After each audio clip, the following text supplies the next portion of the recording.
All right, so let's get back to our top story. Last night's primary in Nevada. For more on this, we want to bring in CBS News executive, or rather director of elections and surveys, Anthony Salvanto.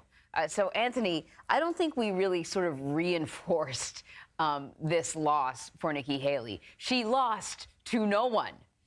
The winner does not exist, is not a person. What happened, and how much can this be blamed on voter turnout?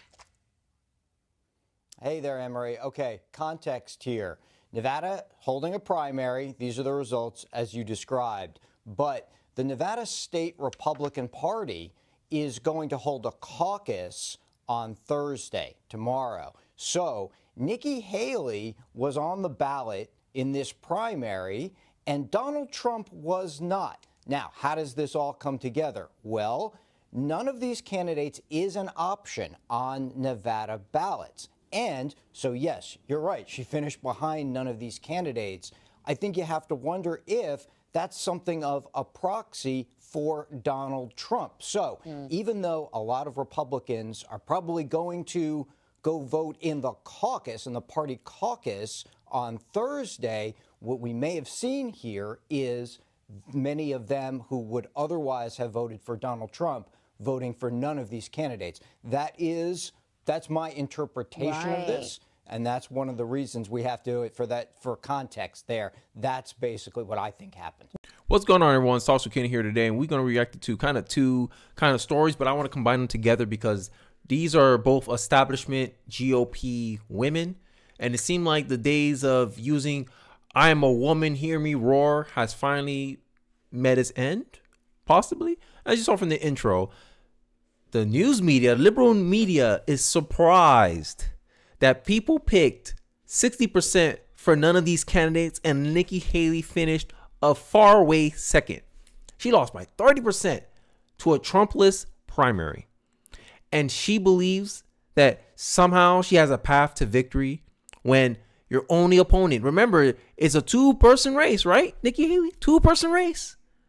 And the other person is not on the primary, and maybe you won, but the voters, majority of the voters said they didn't want none of you guys. Imagine that. So now, Nikki Haley's throwing a tantrum, it seems like, on social media. She says Republicans keep doing the same thing and getting the same results. Sound like, some of the arguments that populists like me have against the establishment GOP. Hey, why you keep running the same kind of candidates like Nikki Haley? Why we let Ronna McDaniel run the chair when there's been stagnant fundraising, and I'll get into the articles later in this video. But mixing them both together kind of makes sense because they were kind of covering for each other, right? Nikki Haley was saying Vivek got a woman problem, right? Insinuating that, he's hostile towards women, when essentially what Nikki Haley did was use her sex as an alibi to absolve herself of responsibility and accountability. Where's the accountability, Nikki, for losing 30%? You're literally doing the same thing that you accuse the Republicans of doing the same thing. That's the definition of insanity. That's your primary run, Nikki Haley, right?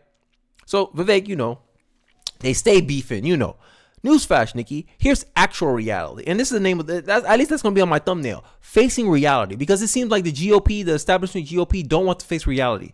That the voters do not want their brand of conservatism anymore. Ronna failed, and her resignation is good for the GOP. The border bill allocated more money to protect Ukraine border than our own, and it should not pass. I agree with that. 70% of the money shouldn't be think about it this way, guys. American taxpayer paid 100% of the money, and only 70% of the money is allocated for them for the very taxpayers that paid the bill in the first place. Imagine someone took 70% of your money and they say, this is for me. Here's 30% for you. But you're the one who worked for all that money.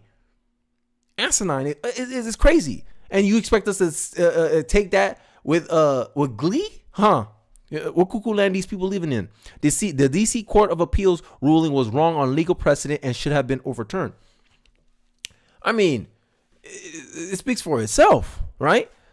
Right? We're going to get into Nikki Haley, but I'm giving you guys, a little bit of both right here because These two women, bro, I honestly feel like they were using their gender as a way of absolving themselves of accountability. Nothing's my fault, playing the eternal victim.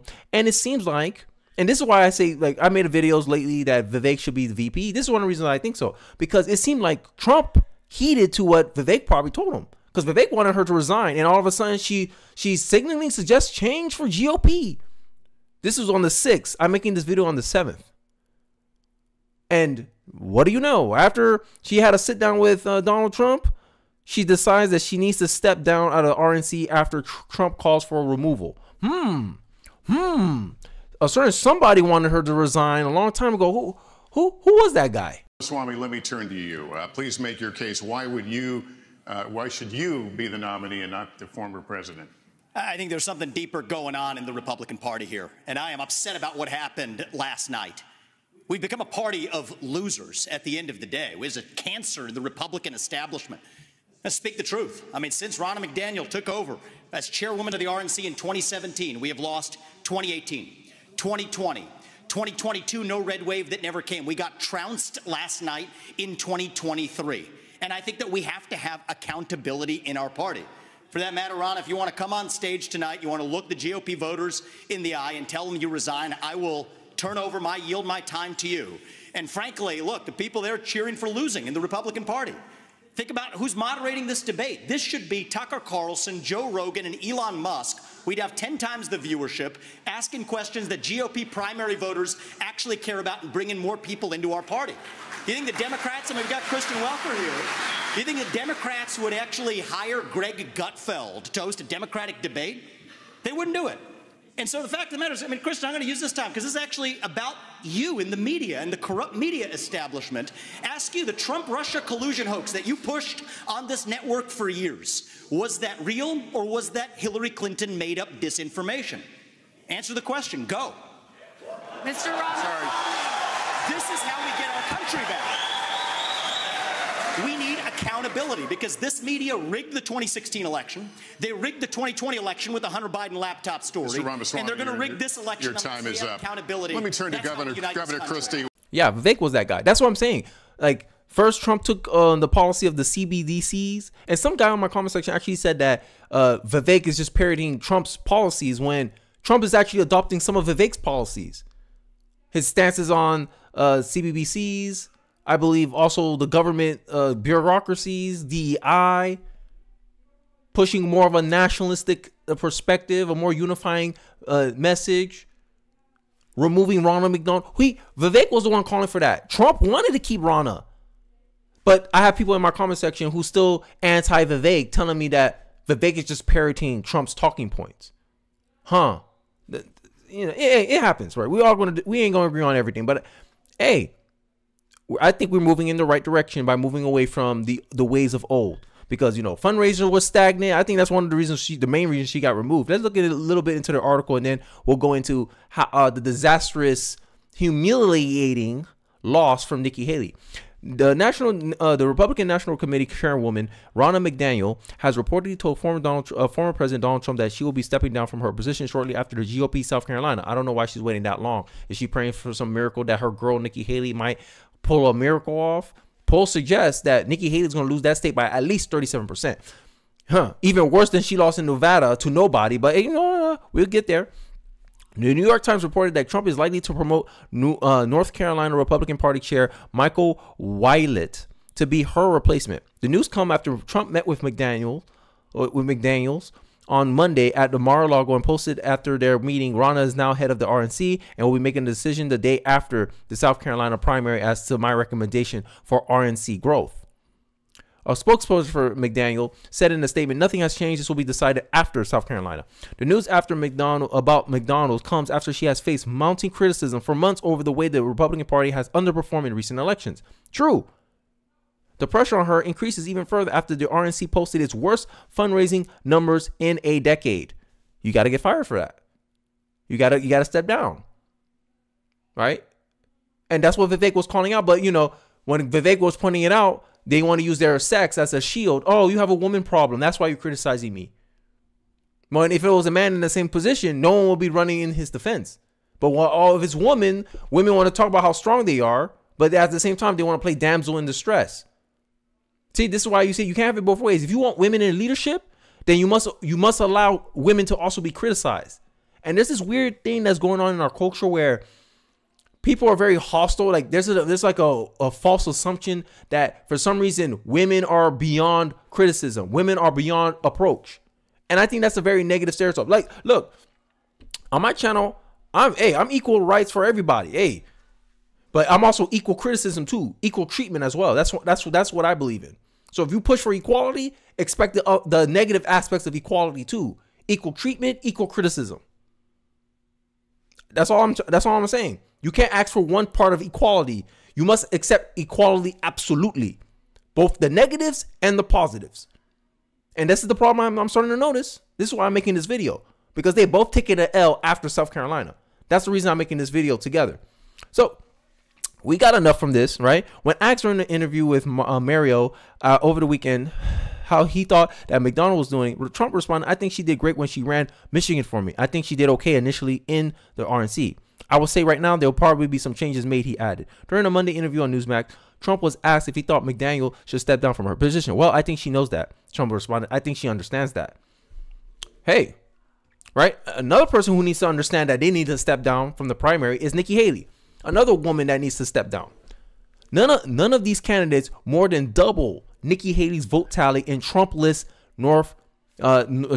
Nevada primary. Wow.